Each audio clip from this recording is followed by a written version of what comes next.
"You're fired for being late," Rebecca Hale said, loud enough that the entire operations floor stopped typing at the same time. Daniel Brooks didn't answer right away, his hand still resting on the back of a chair that wasn't his eyes fixed somewhere just past her shoulder where a wall of monitors flickered in uneven patterns that no one else seemed to notice. And for a moment, it looked like he might say something, like there was a sentence forming that could change the shape of the room. But then he exhaled quietly and just nodded once as if the decision had already been made long before she spoke it out loud. And that was what made a few people glance up again, because it didn't match the script they were used to seeing when someone lost their job in front of everyone else. No pleading, no confusion, just acceptance. And that silence stretched for half a second too long before Rebecca turned away, as if the matter had already been resolved and didn't deserve a second look. Her heels crossing the polished floor toward the glass conference room where the senior team was already gathering, her voice cutting through the air again with calm precision. "Security will handle the rest." And that should have been the end of it, except it wasn't, because behind her, just above the line of cubicles, one of the monitors pulsed red for a fraction of a second before stabilizing again, a small flicker buried under layers of dashboards and alerts that most people had learned to ignore, but Daniel had seen it. He had been seeing variations of it since 2:13 in the morning when the first irregular request slipped through the authentication layer like it belonged there, when the pattern had been wrong in a way that didn't announce itself loudly but stayed just off enough to pull his attention back again and again until staying meant not leaving at all, until coffee went cold and the clock moved past 4 o'clock, then 5:30, then 7 o'clock, until the building filled back up and the noise of morning covered the quiet work he had been doing all night. And now here he was standing in the middle of that same room, being dismissed for walking in at 9:08 instead of 9 o'clock, 8 minutes that erased everything no one knew had already happened. And near the reception area, a small girl sat with her feet not quite touching the floor, a paperback coloring book open on her lap, a yellow crayon paused in her hand as she watched her father from across the room. Without speaking, Sophie Brooks had learned a long time ago when not to ask questions, and Daniel crossed the distance to her slowly, crouching just enough to meet her eyes for a second, as if to confirm something unspoken before he stood again and took her hand. And around them the room had already begun to move on. Keyboards resumed. Conversations restarted in lower voices. A few sideways glances lingered but didn't last, because the system was still running, and as long as it was running nothing else felt urgent, except on the far wall the same monitor flickered again, this time for a fraction longer. A thin line of red threading through columns of data that were supposed to be stable, and no one said anything, no one pointed. No one followed it back to where it started, because the one person who had been tracking it for the past 7 hours was already walking toward the exit with his daughter's hand in his, the glass doors sliding open ahead of them as if nothing inside that building had just changed, and behind them, buried deep in the infrastructure no one fully understood anymore, something shifted, subtle enough to pass as noise, but precise enough to matter. Rebecca Hale did not look back as the glass doors closed behind Daniel and his daughter, because in her mind the decision had already been categorized, filed, and resolved. Another correction in a system she was determined to make efficient, predictable, and controlled. And for the next 7 minutes, everything appeared exactly that way as the executive team gathered around the long conference table, tablets open, projections waiting, the morning briefing sliding forward with the clean rhythm of a company that believed it was operating at full capacity. But beneath that surface, the first delay appeared so small it did not register as a problem, a transaction queue that took 3 seconds longer than usual to process, then 5, then 7, and on another screen a cluster of authentication requests repeated in a pattern that looked almost legitimate except for the timing, just slightly off, like a heartbeat skipping a fraction too often to ignore if you knew what to listen for. But no one in that room was listening for it. Not yet. Because the meeting had already started and Rebecca's voice carried across the table with controlled authority as she outlined performance metrics and operational expectations. Her words precise, her tone measured. And for a moment it felt like control was exactly what she had, until a notification chimed from the far end of the table, a soft sound, easy to dismiss, and one of the analysts glanced down at his screen, frowned, then straightened his posture as if deciding whether it was worth interrupting. He chose not to speak, Not yet, because the numbers were still within acceptable variance, still explainable, still something that could be corrected quietly without drawing attention. But then, another alert appeared, and another, each one small on its own, each one easy to rationalize. Except together they began to form something harder to ignore, a pattern that stretched across multiple systems at once, subtle but coordinated. And in the operations center outside the glass walls, the low hum of routine activity began to shift, voices dropping, movements tightening, eyes returning to the same screens more often than before, because something was changing and no one could yet explain how or why. And back at the conference table, Rebecca paused for half a second longer than necessary between sentences, her attention catching on the reflection of one of the wall monitors behind her, where a thin band of red flickered across the display before stabilizing again. And it was the kind of flicker that should not have been there. Not during normal operation, not during a controlled morning like this. And across the table, the analyst finally spoke, his voice careful. "We are seeing a slight delay in authentication response times." And Rebecca did not react immediately, because slight delays happened. Slight delays were part of complex systems. But then the analyst added, "It is spreading across multiple regions." And the room shifted, not visibly, not dramatically, just enough that everyone became aware at the same time that the conversation they were having might not be the one that mattered anymore. And outside, on the operations floor, one of the engineers stood up from his desk and leaned closer to his screen, scrolling through logs that did not make sense yet. Lines of data repeating in ways that suggested intention rather than error, and he hesitated before saying anything because he was not sure, not certain enough to interrupt the chain of command, not certain enough to raise an alarm, but certain enough to feel that something important was missing, something or someone who would have already recognized what this was.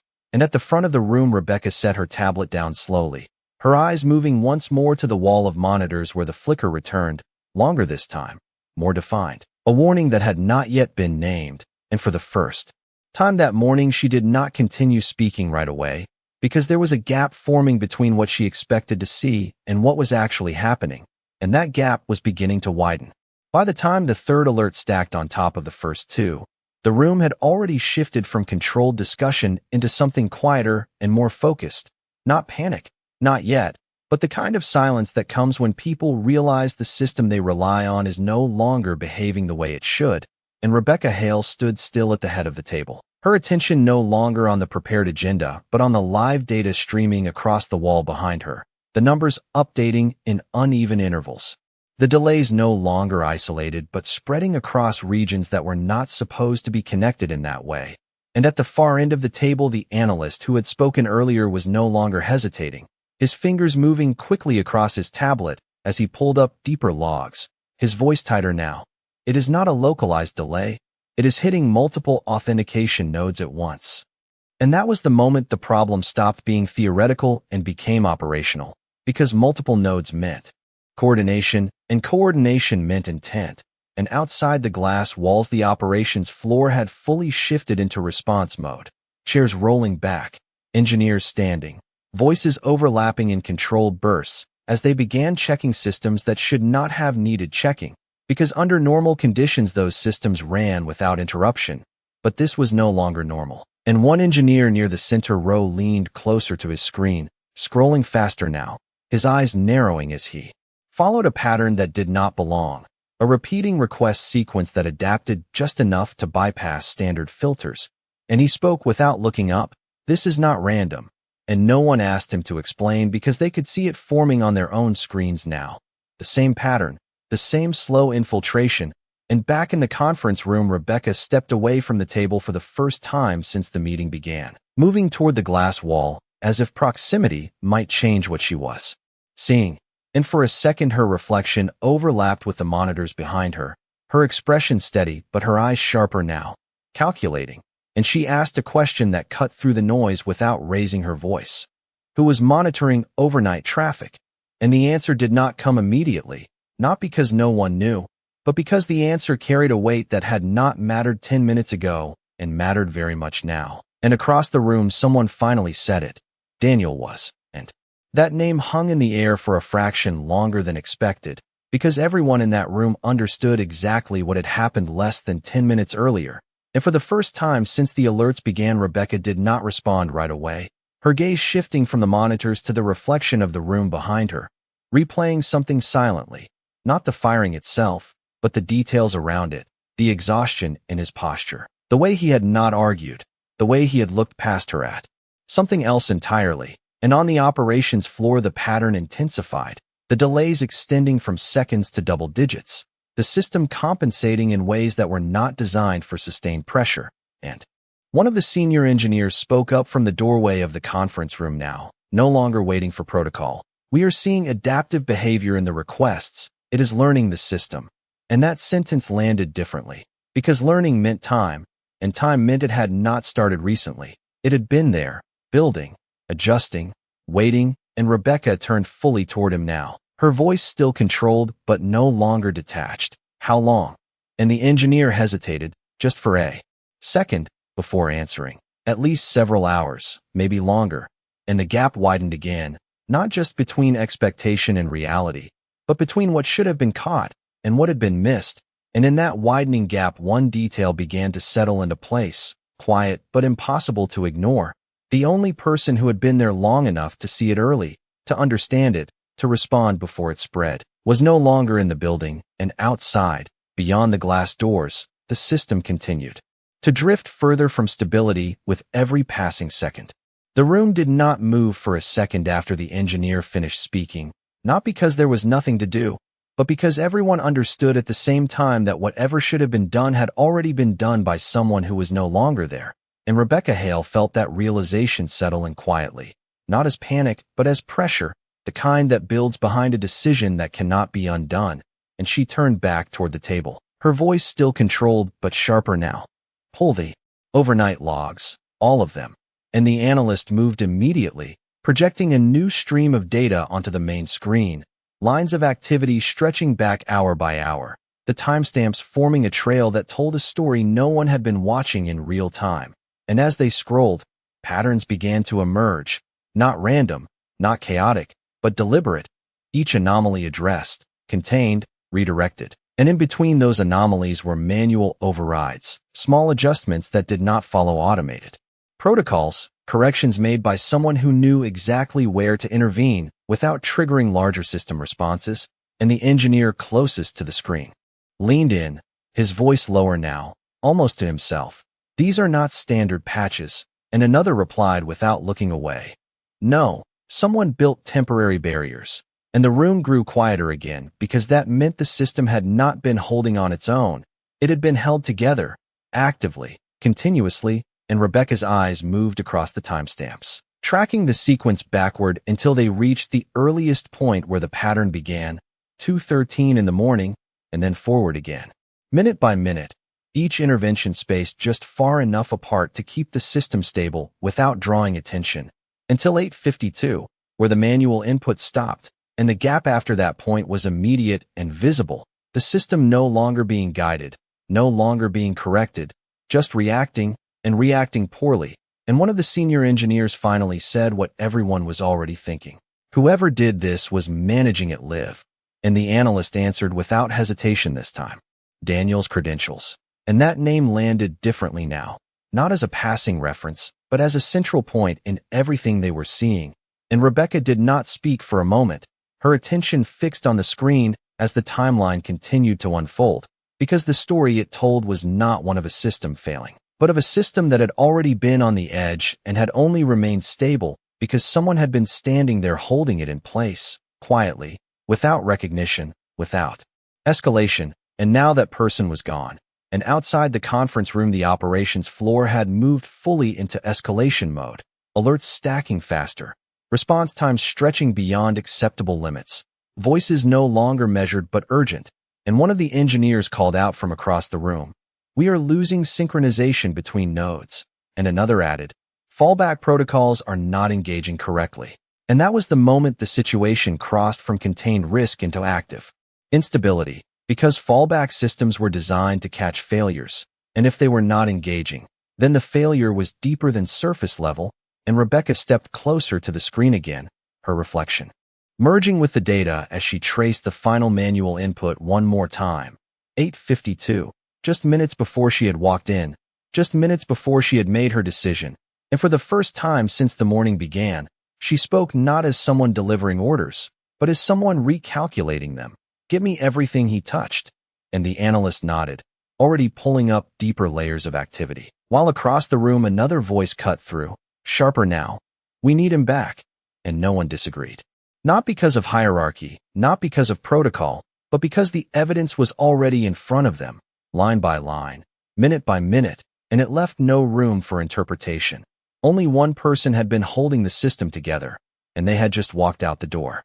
Rebecca Hale did not raise her voice when she said it, but the effect was immediate, the room shifting from analysis into action as multiple people moved at once, calls initiated, directories searched, security protocols reviewed for ways to reverse what had already been executed.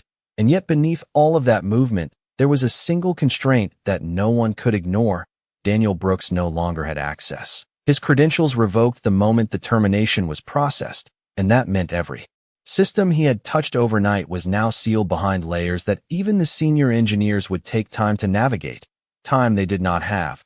And on the main display the delays continued to stretch, 10 seconds, 15, 20, numbers that did not sound catastrophic until multiplied across thousands of transactions per minute. And one of the analysts spoke again, "Faster now. We are seeing retries stacking. The system is compensating, but it is creating congestion." And another added from across the room, "If this continues, we are going to start dropping requests." And that word landed heavier than the others because dropped requests meant real impact, real consequences beyond internal metrics. And Rebecca's gaze remained fixed on the timeline, her mind moving through the sequence not as it appeared now, but as it must have unfolded overnight. The first anomaly, the decision to stay, the choice not to escalate. The quiet work of building temporary solutions in a system that was never designed for them. And she understood something then that had not been obvious before. Daniel had not just been fixing problems, he had been buying time, minute by minute, holding the system together long enough for the company to wake up and respond properly. Except the company had not responded, it had removed him. And outside the conference room one of the engineers raised his voice, not in panic but in urgency. "We are losing visibility on one of the authentication relays." And another answered immediately. That relay was one of the compromised points, and the first engineer turned, frustration breaking through for the first time. "Then why is it still active?" And the answer came from the senior engineer near the screen, his voice tight. "Because whoever isolated it did it manually, and we do not know how he contained it." And that silence followed again, shorter this time but sharper, because it confirmed what the data had already suggested. The system was no longer in a state anyone fully understood. It had been modified in real time by someone who knew its weaknesses intimately, and now those modifications were unraveling without him there to maintain them. And Rebecca turned away from the screen at last, her decision forming with the same clarity she had used earlier that morning, but this time directed in the opposite direction.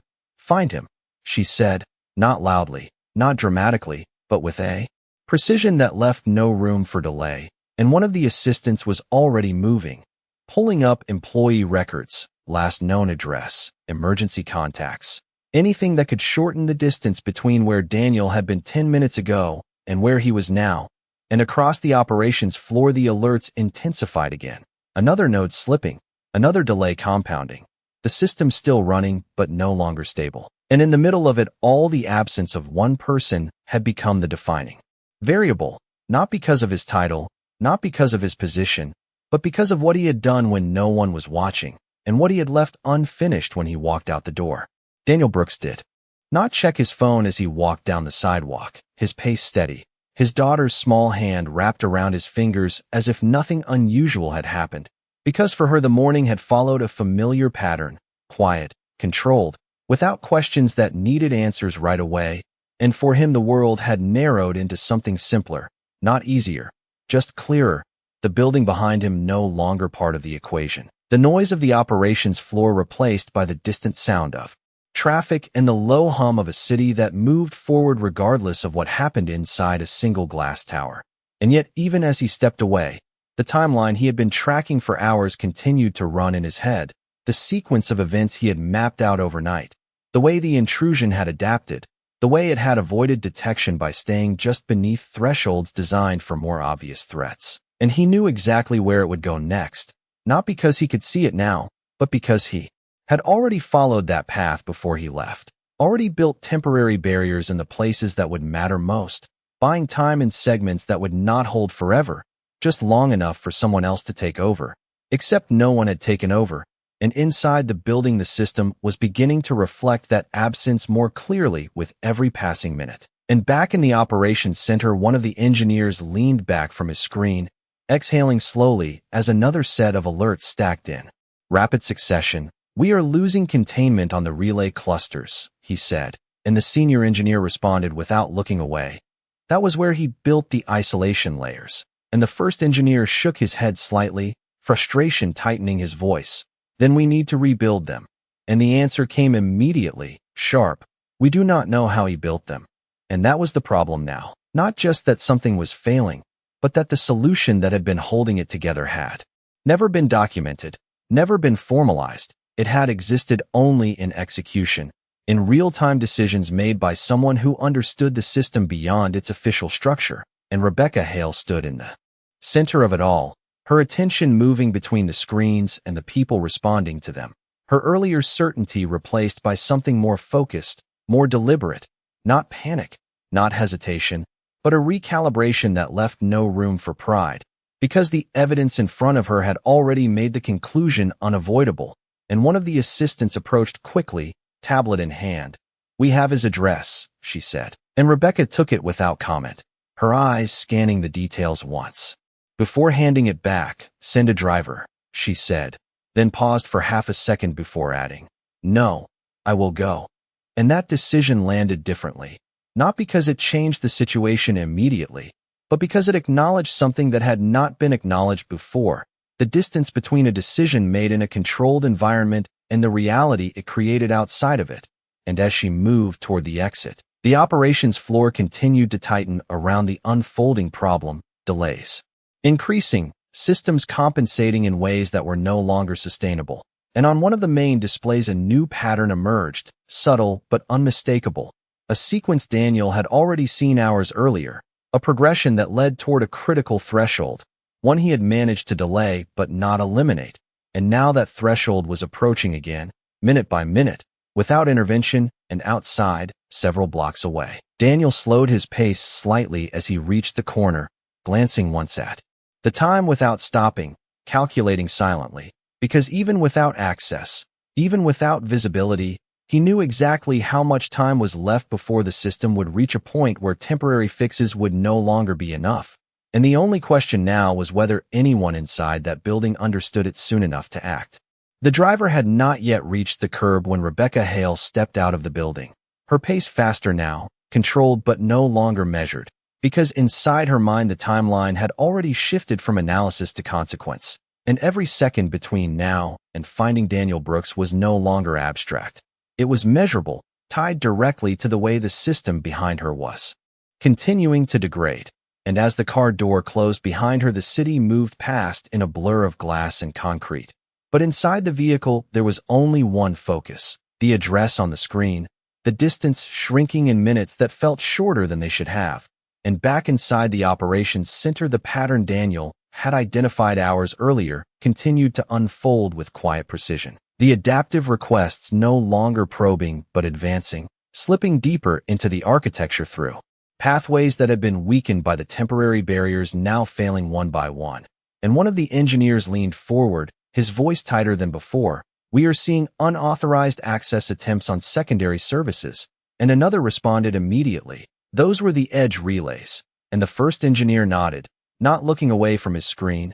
"They are moving inward." And that sentence changed the weight of everything in the room, because inward meant core systems, and core systems meant consequences that could not be contained quietly. And Rebecca's absence was felt even more clearly now, not because she had left, but because the structure she represented was no longer enough to control what was happening. And across the room the senior engineer spoke again, louder this time. "We need to shut down affected segments." And another voice pushed back instantly. "If we shut them down without understanding the trigger, we could accelerate the problem." And that hesitation, that split second of uncertainty, was exactly the space the system no longer had. And on the main display a new alert appeared, larger, more defined, no longer buried beneath layers of data, a clear indication that one of the authentication clusters had begun to fail its internal checks, not completely, not yet, but enough to create a gap, and that gap was widening, and one of the analysts said it out loud, almost under his breath. This is the point he was holding, and no one needed clarification. Because the timeline had already shown them where Daniel had intervened repeatedly, where he had reinforced a weakness that the system itself could not correct, and now that reinforcement was gone and outside. The car slowed as it approached a quiet residential street, the kind that did not reflect the scale of what was happening just a few miles away, and Rebecca looked out the window as the numbers on the dashboard clock moved forward, each minute aligning with the progression she had seen on the screens, and she understood something with complete clarity now. Daniel had not just delayed a problem, he had mapped it, predicted it, and positioned himself exactly where he needed to be to stop it from reaching this stage, and she had removed him at the moment it mattered most. And as the car came to a stop, she did not wait for the driver to open the door, stepping out immediately and moving toward the address with a focus that left no room for anything else, because behind her, inside a building full of people who were trying to hold a system together without fully understanding it, the margin for error was no longer measured in hours or even minutes. It was measured in the distance between where she stood now and the person who already knew how to stop what was coming. Rebecca Hale did not slow as she reached the front door, her hand lifting and knocking once, firm and controlled, the sound carrying into the quiet space beyond it. And for a brief second there was no response, just the distant hum of a residential street that felt disconnected from everything happening miles away. But then footsteps approached from inside, light, measured, and the door opened just enough to reveal Sophie Brooks standing there, her small hand still holding the same yellow crayon from earlier, her eyes lifting to meet Rebecca's without fear, without confusion, just quiet recognition, because she had seen this woman before, and behind her Daniel's voice came, calm, steady. Sophie, step back. And the door opened wider as he stepped into view, his expression unchanged from the moment he had left the building, not surprised, not defensive, simply present, as if this outcome had already been considered and placed in the same mental timeline as everything else. And Rebecca spoke immediately, her words direct, stripped of anything unnecessary. The system is failing, and for a fraction of a second nothing moved, because the statement itself carried everything that needed to be understood, and Daniel's eyes shifted slightly, not toward her, but toward the space just beyond her shoulder, as if aligning the information with the progression he had already mapped out. And then he asked one question, his voice even, how far? And Rebecca answered without hesitation. Authentication clusters are degrading. Secondary services are exposed. Delays are compounding. And that was enough. More than enough, because it matched the sequence he had predicted, the progression he had been holding back one intervention at a time, and he nodded once. A small movement that carried confirmation rather than surprise, and behind Rebecca the driver shifted slightly, uncertain whether to remain or step away, but neither of them noticed, because the conversation had already narrowed into something precise and time-sensitive. And Daniel stepped back from the doorway, gesturing lightly for Sophie to move further inside before he spoke again.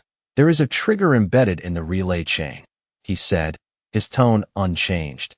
If you restart any of the affected systems, it accelerates the failure.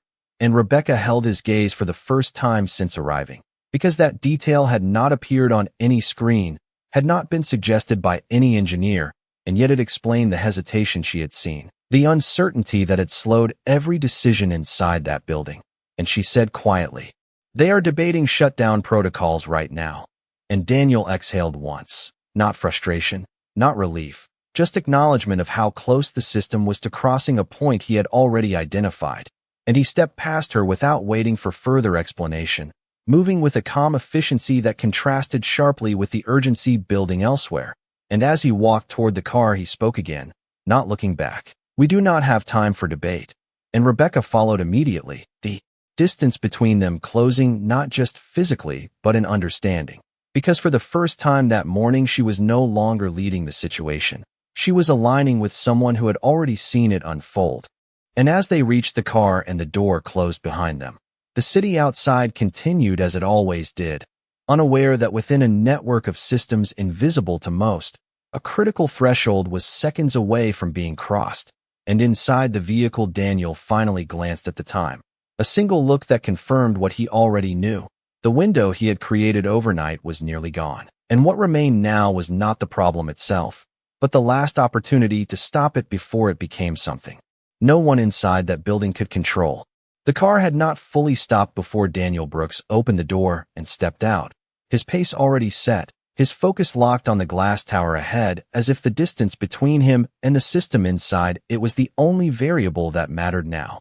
And Rebecca Hale followed half a step behind, not speaking, not directing, because the structure of authority that had defined the morning no longer applied in the same way. And as they entered the building, the shift was immediate, the energy inside no longer controlled or measured but tightly wound, voices overlapping, alerts audible even from the lobby. And as Daniel moved through the operations floor, the conversations around him began to slow, not because he demanded attention, but because people recognized something in his movement, the absence of hesitation, the clarity of direction, and without stopping he spoke, his voice steady but precise. Do not restart any systems. And the nearest engineer froze for half a second before nodding, repeating the instruction to others who had already been moving toward that exact decision. And on the main display, the alerts had consolidated into something more visible now. The progression no longer subtle, the system approaching a threshold that could not be stabilized by automated responses alone. And Daniel stepped directly to the central console, his eyes scanning the data not as new information, but as confirmation of what he already understood, his hands moving to pull up layers that had not been accessed yet, deeper structures beneath the visible dashboards. And he spoke again, not to a single person but to the room itself. The trigger is tied to synchronization checks. It activates when the system attempts to reset alignment. And one of the senior engineers stepped closer, his voice controlled but urgent. We were about to initiate that reset. And Daniel nodded once, not looking away from the screen. That would have accelerated it. And the room went still in a way that was different from before, not confusion, not hesitation, but recognition, because the path they had been about to take had just been removed entirely. And Daniel's hands moved again, isolating specific nodes, redirecting traffic manually in a sequence that mirrored the pattern he had built overnight. Except now it was faster, more direct, each action closing gaps that had been widening minute by minute. And Rebecca stood just behind him, watching the system respond in real time, delays shortening, alerts stabilizing, not disappearing but no longer escalating. And for the first time since the morning began, the room shifted from reaction to control. And one of the analysts said it quietly, almost as if confirming it to himself. The progression has stopped. And Daniel did not answer, because stopping was not the same as resolving. And his focus remained on the deeper layers, tracking the origin point, the path of entry that had allowed the intrusion to move this far without detection. And after a few seconds he spoke again, softer now, but just as clear. There is still a core access point. And the room held that silence again, waiting, because they understood now that every word he chose mattered. And he continued, I can contain it, but it will require a controlled isolation, not a reset. And Rebecca stepped forward then, her voice measured but without the distance it had carried earlier. Do it. And Daniel nodded once more, his hands moving across the console with the same precision he had used through the night. And on the main display the final sequence began, not dramatic, not loud, but definitive, the system shifting into a state it had not been in before, one that did not rely on automated correction but on deliberate structure.